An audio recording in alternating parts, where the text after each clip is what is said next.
So we just released a new feature in Indago, and I wanted to share this with our users because I think this new feature gives you a lot of flexibility and it also helps you build higher quality reports in a fraction of the time. So let's jump right into it. I'm going to go to templates here from the dashboard. I'm going to use the intelligence summary report. I put out a report on Haiti once a week, an intelligence summary. And so this is the template that I use. Okay, I'm not going to modify the name or the purpose or the persona. I've been using that consistently for a while. This is also the outline of the report. I'm not going to modify that either. As I said, I've already done my search inside of Indago, so I'm just going to select the articles here that were released over the past 7 days that I think are relevant to the summary. Okay, there's my sources. Now I'm going to generate the report.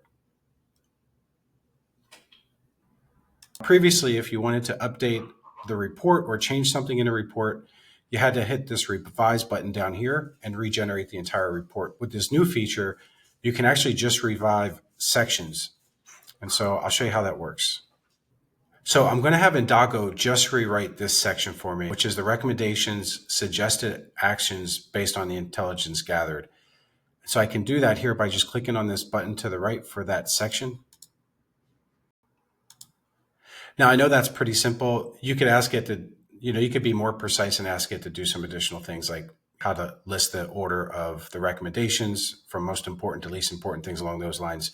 But for the sake of the demo, I'm just going to have it rewrite this section in table format. I'm going to hit confirm.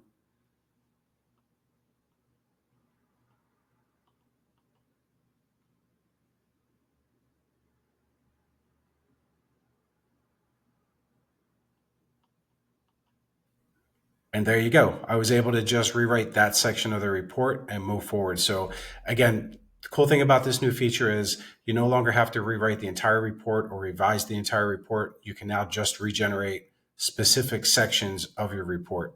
That gives you a lot more flexibility and the ability to build a higher quality report in, like I said, a shorter period of time. Thanks for tuning in, and I hope this helps you generate better reports on Indago.